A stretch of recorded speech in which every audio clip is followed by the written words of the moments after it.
Good day, my friends. We are in Iowa. Daze with Jordan the Lion begins now. The weather could be better, but that's all right. I've been to Iowa once before in my life to make vlogs and enjoy myself, and guess what? It was snowy then, so this is the only way I know Iowa. What I want to do today is go to Van Meter. There was a famous pitcher, one of the greatest of all time, the heater from Van Meter, Bob Feller. They have a museum, and I want to see if I can somehow get a glimpse of his old family farm, because his dad basically did the Field of Dreams story for Bob. He saw how good Bob was going to be as a young boy and would go out and they would pass the ball, and then he eventually built a full baseball diamond with bleachers out on their farm and would charge people to come out and have games. And yeah, it was really kind of one of those things, you want to give Bob a place to play in front of an audience, and Bob was playing at the age of like 12 against adults. We're gonna take this guy to the hotel. How you doing, Joster? I decided to stop off in Ottumwa, Iowa to get a bite to eat.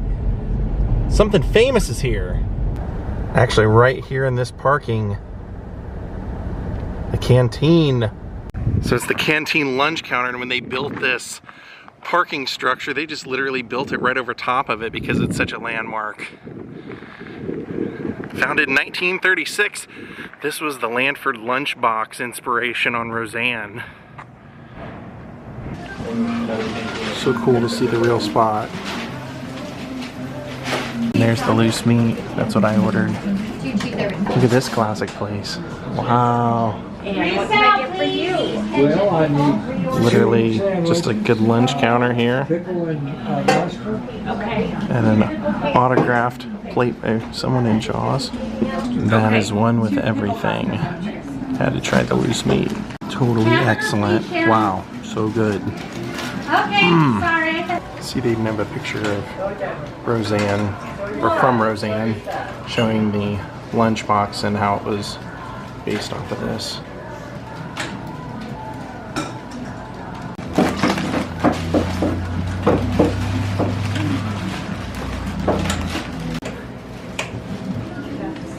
Wow, they had a Miss Universe from here. Well, it was definitely worth everything I'd heard about it. Now let's get on to Van Meter. Yep, this is definitely Iowa. Oh, we're close, 1 mile. Here we are, Van Meter.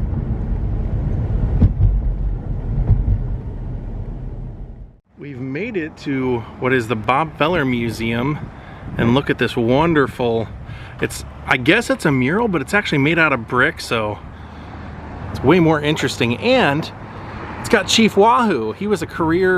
Bob was a career Indian, never played for any other baseball team but the Cleveland Indians. And it's cool that they have the original mascot. They're not going to change that.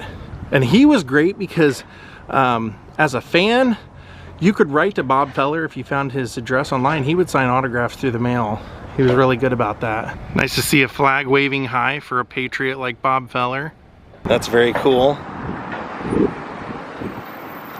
And as we walk up to the front doors, look, they have a pitching mound with the VM for Van Meter.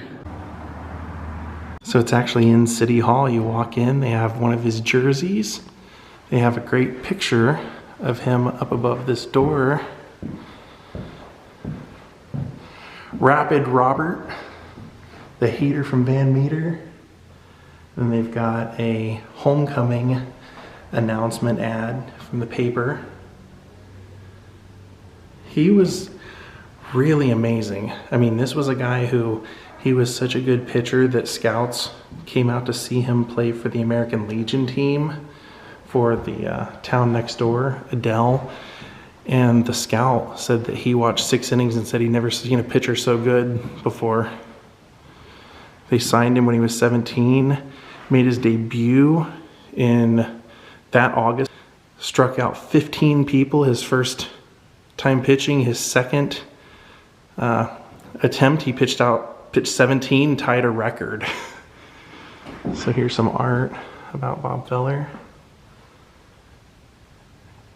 This is when he passed away.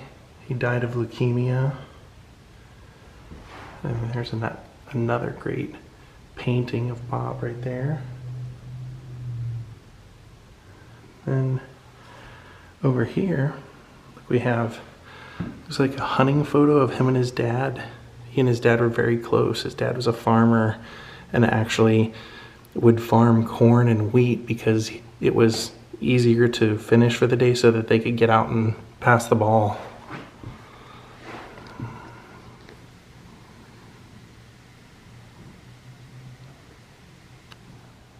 So Bob pitched when he was 17, made his debut, and then came back to high school. And they actually broadcast his high school graduation. Looks like that would have been his axe from out on the farm. He believed that the farm work was what made him such a great pitcher. There he is in school, sitting at his desk.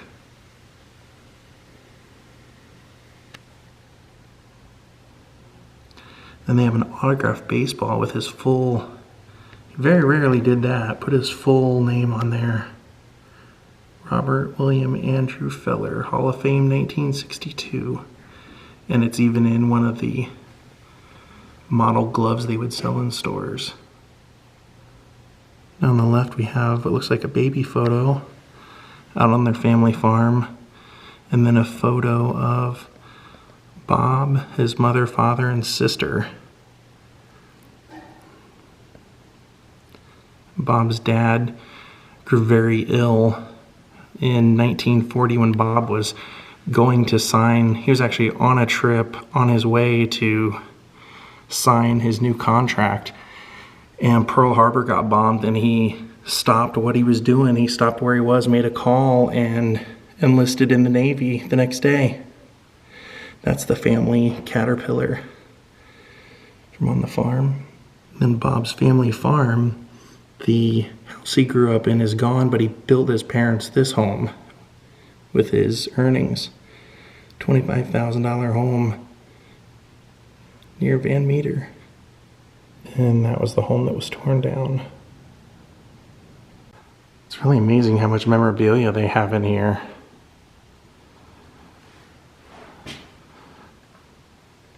Really from his entire history. That looks like his military career, his Indians career. This we're going to get over to, that's the American Legion. So here we have his varsity letter sweater. The first letter he received. And it's got the baseball on there. And then here he is pitching for Van Meter High School. And his dad, I told you his dad built that field. He used to rent it out so that the schools could play in it. And then this is a copy of Bob Feller's first contract. When that scout saw him play that very first time, signed him right away. Signed by Bob and his dad as guardian.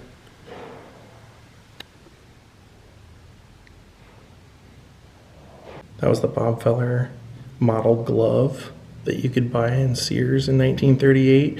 And in 1938, he set a new record for 18 strikeouts in one game. And that was the last game of the season. And he pitched and struck out Hank Greenberg twice. And if Hank would have hit, I believe he needed 2 home runs that game to beat Babe Ruth's record for home runs in a single season. But he needed 1 home run to tie it.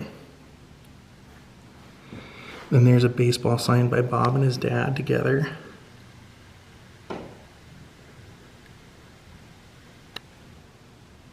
And then that says that is Bob Feller's canceled bonus check for $1. Made out in favor of his father, who was his guardian.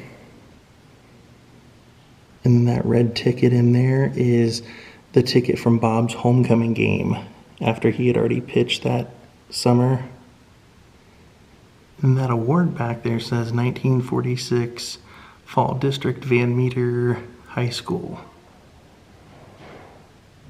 Now here's the American Legion. He was so good that he played on a teenage American Legion team. Like I said, the next town over, Adele, which is closer to where the family farm was. And when he was on this team, his catcher actually ended up winning the Heisman Trophy. Unbelievable. They were known as like one of the best batteries in all of Iowa history. Then here is one of the original score books from his American Legion games. His hat. Wow. His award for participation. The American Legion. And then his baseball socks and his glove. With his original jerseys. That is too cool. He threw no-hitters, 3 no-hitters. He threw an opening day no-hitter, the only one in history. Won Cy Young Award. I mean, he just literally did everything you could do in baseball. There he is on the left with Ted Williams on the right holding the baseball bat. And Bob would still pitch batting practice to the Cleveland Indians for many, many years. I mean, up until I think he was like 90 when he quit doing stuff like that. He would participate in the old timers games. He would throw batting practice for fantasy camps. He was always involved in baseball. Now we're going to go over to this part and see some of his Indians memorabilia, now known as the Guardians. You won't hear me say that very often, but I wonder what he would have thought of that. He was always very outspoken. There's a hat autographed by him. And it's really cool. Near the hallway that take you to the bathrooms here are all signed 8x10s from players that Bob had out here for autograph signings for different events. Then here's a movie that he was in.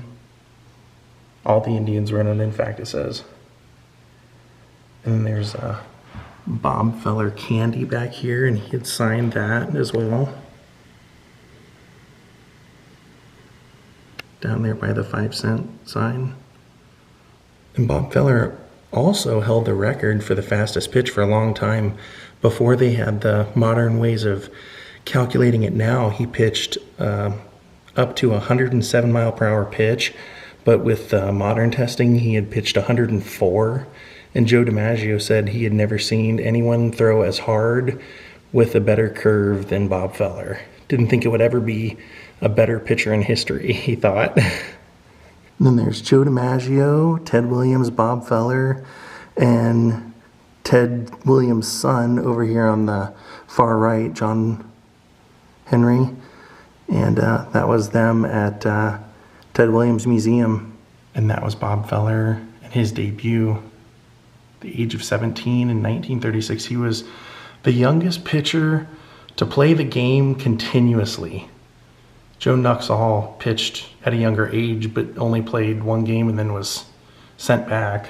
Let's see what we have in here.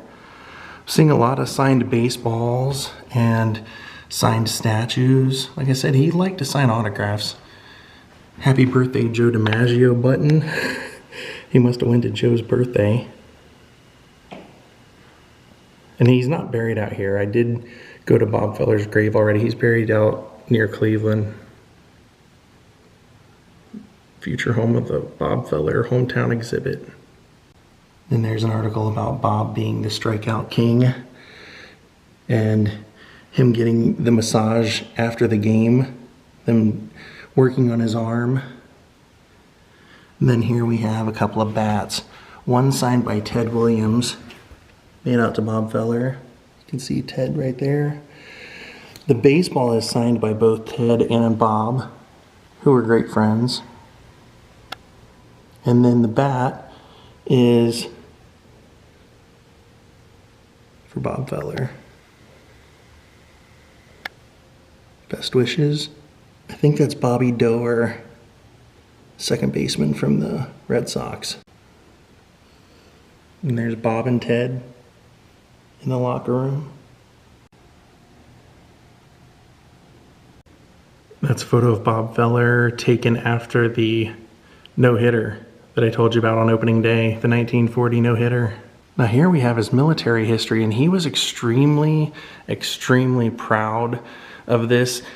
I mean, he was the best pitcher at the time, and he was so young, and to enlist was crazy. I mean, it showed his patriotism, but people like Stan Musial were given deferrals because they were well-known athletes. But Bob enlisted, and they would have given him a deferral because his father's health and everything. He was the sole breadwinner for the family, but he said, no, my country needs me. And he told him, put me on the front lines. I don't want a cushy job, you know, in relations or anything like that. I want to be on the front line. So he was actually on the USS Alabama as a gunner, as a gunnery captain. There he is taking his oath. 1940. Think of that, literally driving to Cleveland to sign his new contract. And Pearl Harbor breaks out and he says, no way, I'm not signing a contract. He lost 3.5 years of baseball, which they estimate he probably would have had another 100 wins.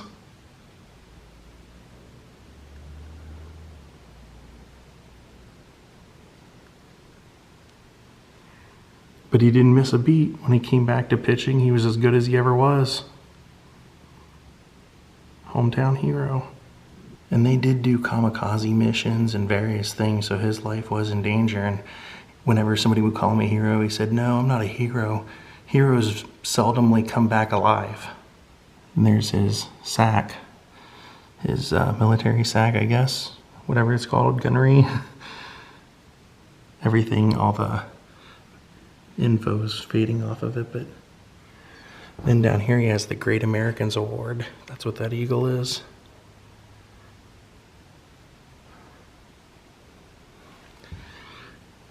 And he was also the person who fought for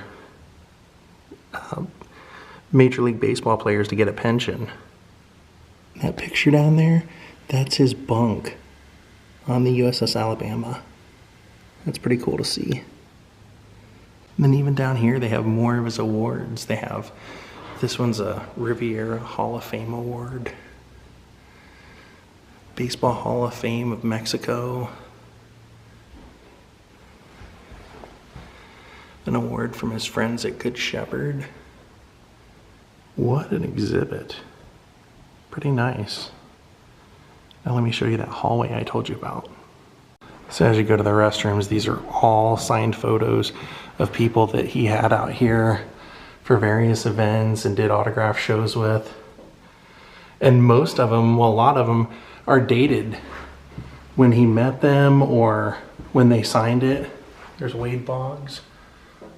That was in 2006. Paul Molitor, also 2006. There's Gary Carter, Tommy John, Ozzie Smith, Steve Garvey. Oh, there's Jack Morris. Dwight Gooden. Dave Parker, the Cobra. Even signed at the Cobra. And the last thing worth seeing, I think, that we haven't seen is this. That is a painting of Bob Feller pitching to Joe DiMaggio. I'm gonna head out. I know it's a long shot, but I'm gonna see if I can see anything at the farm. I know the field that his dad made is gone, but the barn and stuff like that is still out there. Also kind of cool to think of Bob Feller driving up and down these roads, going to school and going to play baseball and stuff. Pretty cool to me anyway. And I know all the way up until he passed away, he still came out here and would visit the farm. The people that own the farm would allow him on there to go look around and spend some time. Look at that house. That sure looks like the house that we saw the photo of, doesn't it? Let's see if I can get a better view. That looks like the house that we saw that picture of that he rebuilt for his folks, or that he built for them. That's it. That's the house.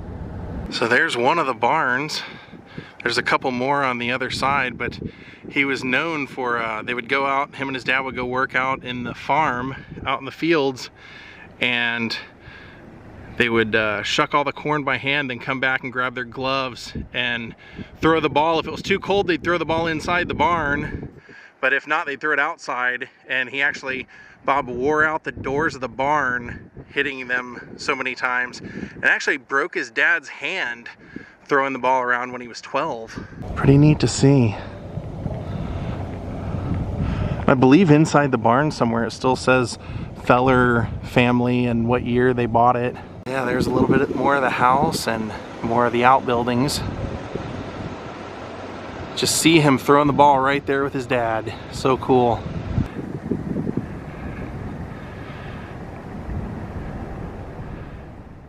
Alright my friends, thank you for watching. I hope you enjoyed the Bob Feller history and the Roseanne connection today. We'll see you all next time. Goodbye.